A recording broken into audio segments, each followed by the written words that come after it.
Buenas, buenas, buenas. ¿Cómo están mis queridos youtubers? Marino Navarro aquí con ustedes. Un poquito baludo, en estos días no estamos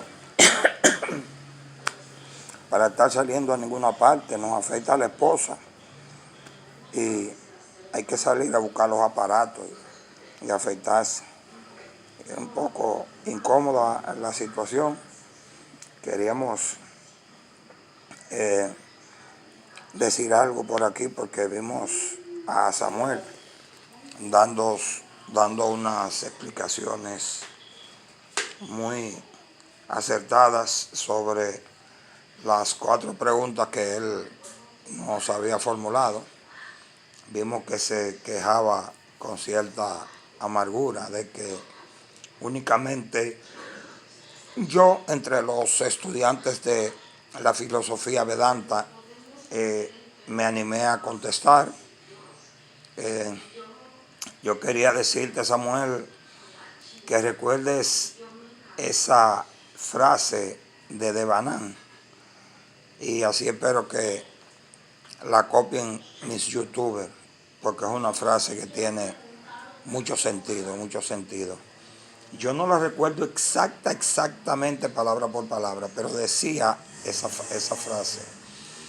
Decía, así como el sol, así como al salir el sol desaparece la oscuridad, es decir, la tiniebla, asimismo, al llegar el conocimiento, la luz del conocimiento al ser humano, desaparece la ignorancia.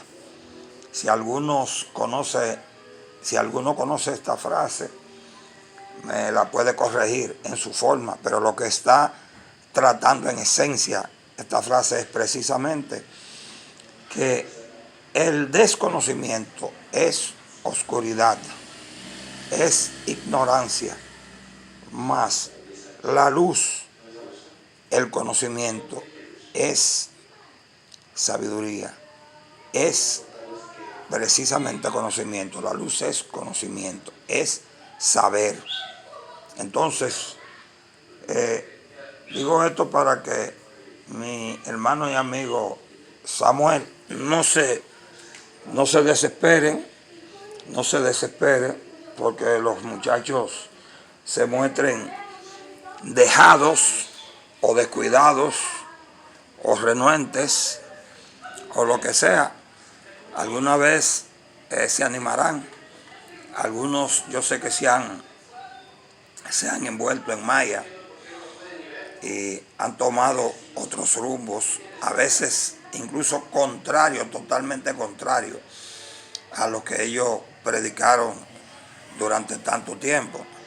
A veces se han ido a otras ramas de la filosofía, incluso cosas que a veces no entiendo, a otras ramas de un conocimiento más débil, menos preponderante, pero entendemos, es posible que el conocimiento, como dice Samuel, la filosofía Vedanta es bastante profunda. La consideramos el más alto escalón del conocimiento en el plano terrestre. Entonces, siendo una filosofía tan profunda, no podemos evitar que algunos de nuestros compañeros estudiantes de la filosofía se le hayan quemado algunos cables, hayan tenido algún tipo de cortocircuito que los haya alejado totalmente del conocimiento. A veces su ambivalencia los ha llevado a otra rama de la filosofía, quizás más sencilla, que ellos pueden interpretar de mejor manera y que se le hace más fácil, porque también el conocimiento demanda de mucho sacrificio, demanda de mucho entendimiento, demanda de mucha persistencia, y los que no son capaces de tener esas 3 características, se le hace difícil mantenerse en el conocimiento. Es como una persona que quizá trajo la vocación para ser maestro, para enseñar, pero durante su trayecto en la vida, quizás sus padres lo han programado y lo han convencido de que mejor coja la medicina. Pero al no ser esa su vocación, cuando va a la universidad posiblemente se le queman los circuitos y sale de esa carrera para otra o se gradúa siendo un mal médico. Hay muchísimos abogados que han tenido que irse a bufetes de abogados a convertirse en abogaditos pagados a sueldo para hacer cosas de las cosas más simples de esos bufetes, las cosas más simples. Hay otros que se han convertido simplemente en mensajeros de otros abogados. Y hay algunos que son leguleyos, personas que no han adquirido un gran dominio de lo que han estudiado y que se han tenido que quedar como picapleitos y cosas por el estilo. Vamos a tratar de entender a los muchachos, Samuel. Algún día esa efluvia que obnubila la mente pasará. Al llegar la luz del conocimiento, entonces desaparecerá la efluvia y los muchachos llegarán a más altos estadios del conocimiento y se dedicarán a la prédica de lo que ellos conocen. Perdón por los ruidos que pasan a veces, vivo en una zona bastante escandalosa.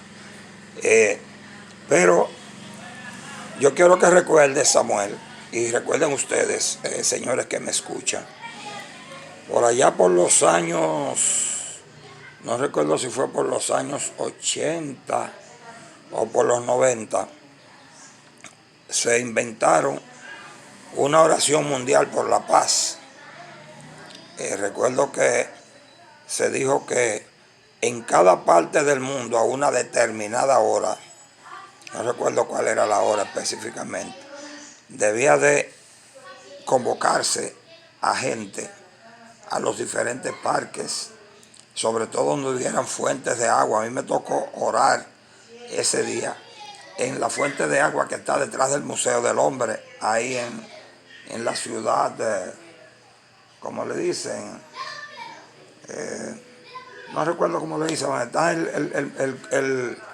el momento de historia y geografía y todas esas cuestiones. A mí me tocó frente al Museo del Hombre, entre el medio del Museo del Hombre y la Biblioteca Nacional. Ahí me tocó hacer la oración ahí. Bueno, pero se hizo esa oración, una oración muy bonita, y concomitantemente estaba el mundo entero a la misma hora orando. Incluso se cotejaron las horas. El país que tiene una hora de diferencia, que tiene 5, el que tiene, para que tuviéramos al mismo tiempo a la vez, todos orando. Y yo recuerdo que se hicieron encuestas en muchos de los países sobre la creencia cultural de la persona, sobre el culto religioso de la persona. Señores, y en esa encuesta, ¿usted sabe cuál fue el porcentaje que alojó sobre la reencarnación? Esa encuesta dijo que el 70% de la humanidad cree en la reencarnación. El 70%. Solo que de ese 70%, el 50% no se atreve a expresarlo. O sea, el 70% cree en la reencarnación, pero del 70%, el 50%, vamos a decir un 35% de la población no se atreve a expresar que cree en la reencarnación, por los mitos y los tabúes que hay. Pero hay un 35% que lo expresa conscientemente. Y dentro de ese 35%, Samuel, estamos nosotros, tú y yo, los muchachos de la filosofía vedanta, y muchísima gente burda, incluso gente que no predica ningún conocimiento y que ni siquiera es dado a la lectura, creen en la reencarnación y explican por qué. Porque el problema es que las iglesias tradicionales son celosas de sus cultos y ellas se han dedicado a pretender desacreditar los movimientos filosóficos porque dicen que son del diablo. Pero sucede que la verdad les ha ido dando en la cara. Por ejemplo, antes las iglesias decían que todos esos dioses que tenían, toda esa filosofía, que esa filosofía eran del demonio, porque solamente había un solo Dios, pero la filosofía tenían muchísimos dioses. Finalmente la filosofía comenzaron a explicar y ellos tuvieron que entender que todos tenemos el mismo Dios, es uno solo, Dios es absoluto. Lo que pasa es que en diferentes idiomas se le llama de diferentes formas. Y yo lo he explicado muchas veces en mis escritos. Nosotros decimos Dios. ¿Dios qué significa para nosotros? Todopoderoso. La persona que todo lo maneja, que todo lo creó, que todo lo puede. Pero te va al inglés. God. God significa Dios o todopoderoso. Lo que es Dios en español para nosotros. Entonces, todopoderoso, el que todo lo puede, el que todo lo ha creado. Y si se va al francés, bon Dieu, también todopoderoso. Si se va al hebreo, Jehová, Dios o todopoderoso. Si se va al arameo, Yahvé, Dios o todopoderoso. En el lenguaje de los indios, Luku, decían los indios, lo mismo, Dios o todopoderoso. Alá, en árabe, Dios o todopoderoso. Y para no mencionarle los diferentes nombres, en sánscrito decían Brahman. Brahman en sánscrito significa Dios o todopoderoso. Y hay por ahí muchísimas filosofías que llaman, de acuerdo al idioma que hablan en su país, llaman a Dios. Porque la verdad es que Dios no es un nombre, es un sustantivo. ¿Entiendes? Entonces, el sustantivo es un adjetivo, un adjetivo calificativo. Dios no es un nombre, es un adjetivo calificativo. El adjetivo calificativo es el que califica el sustantivo. ¿Entiendes? Entonces, God, bon Dieu, Jehová, todo eso son adjetivos calificativos con que calificamos a esa alma universal o a esa alma cósmica que nos dirige a todos nosotros, que es el Padre de todos nosotros. Ese adjetivo calificativo lo califica como eso, como todopoderoso, como creador de cielos, de la tierra, todos los planetas y todas las estrellas. Eso es tan sencillo como eso. Y las iglesias, tanto la protestante como la católica, han venido entendiendo tanto que de hecho muchos sacerdotes católicos, como C.W. Leadbeater, como Arthur Power, aquí le podemos hablar de Lidio Cadet, por ejemplo, que predica estos conocimientos. Muchos de ellos se han quitado la sotana para venir a bregar con este conocimiento. Y el esposo de Marilyn Rosner, que es una psíquica de Canadá, el esposo de ella también se quitó la sotana. Y hay una persona ligada a Helena Petrona Blavatsky.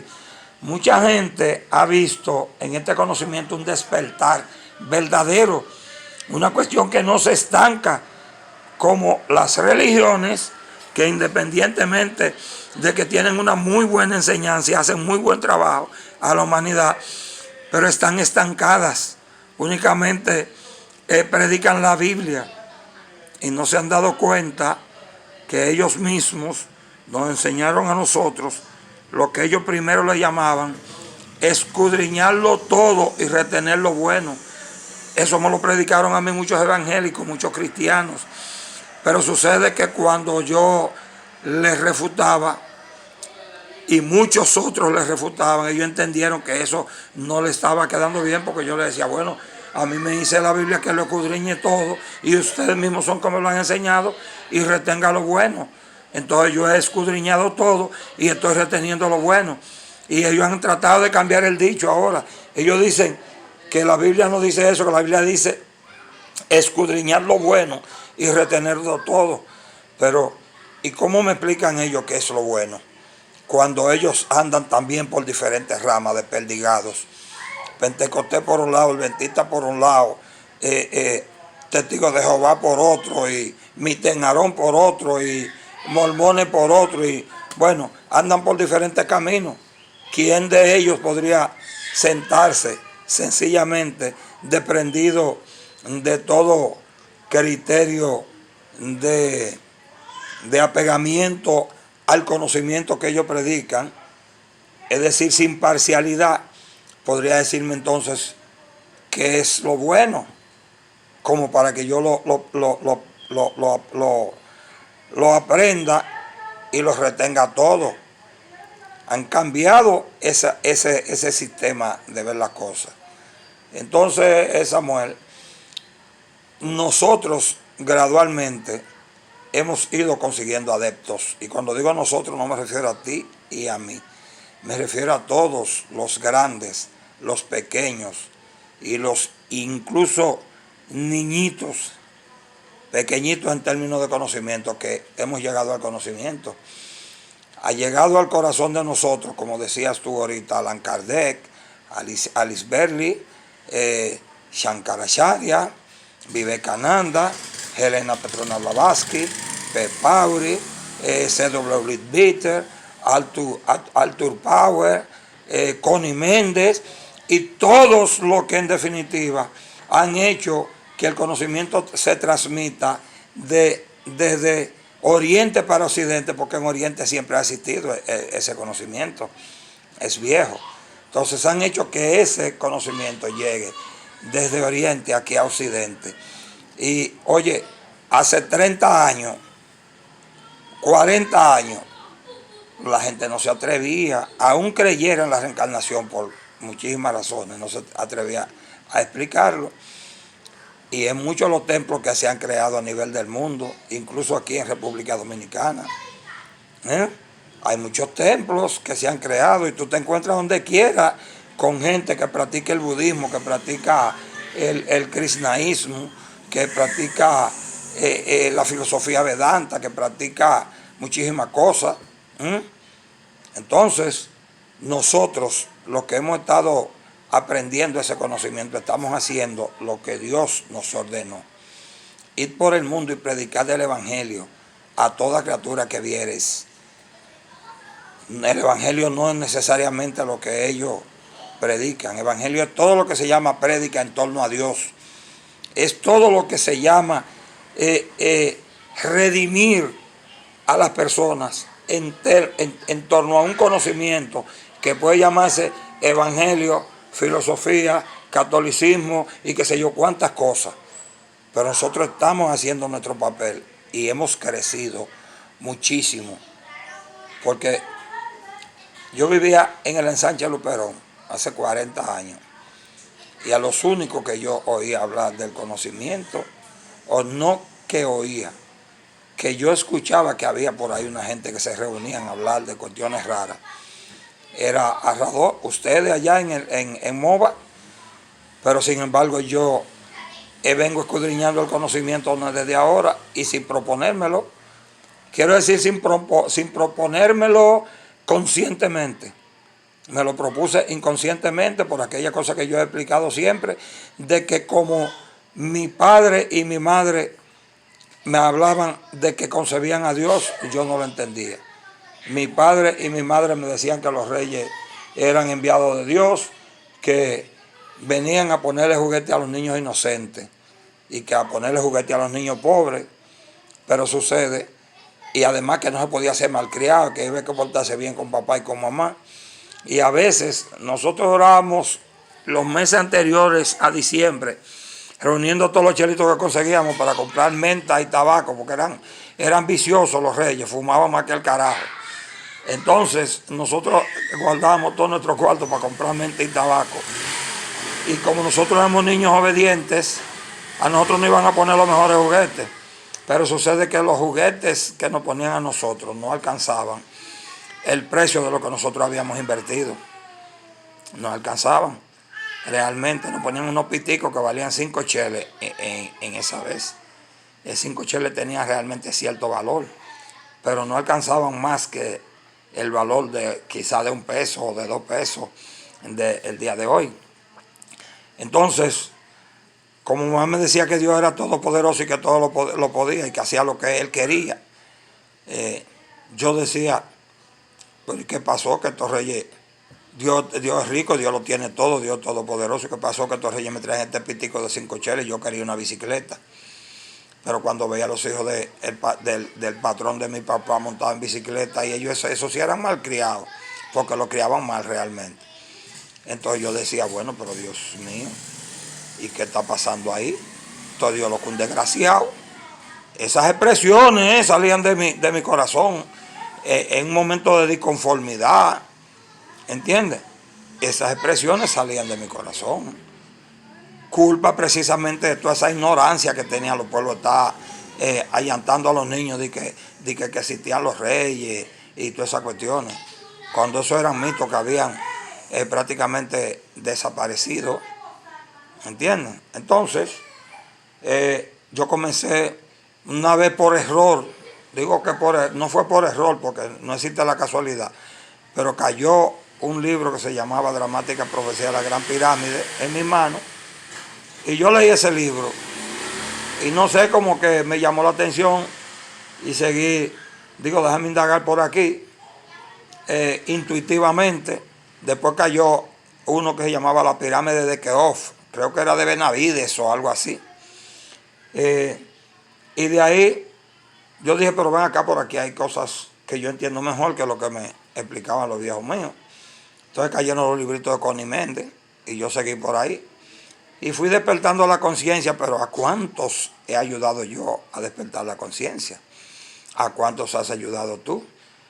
Porque no es el hecho de convertir la gente en erudito del conocimiento. Nosotros hemos puesto el grano de arena para que ellos entiendan, y como dice una máxima metafísica, que cuando el alumno está preparado aparece el maestro. Entonces nosotros hemos aparecido ahí, le hemos puesto el granito de arena, le hemos puesto la inquietud en su mente, y entonces ellos, algunos han seguido escudriñando, algunos no han escudriñado mucho, pero de acuerdo a su análisis creativo, han utilizado el reto de discernimiento y tienen esa creencia ahí. Yo conozco muchos que por tabú no lo expresan, pero que tú lo ves curioso desde que uno está hablando de esto.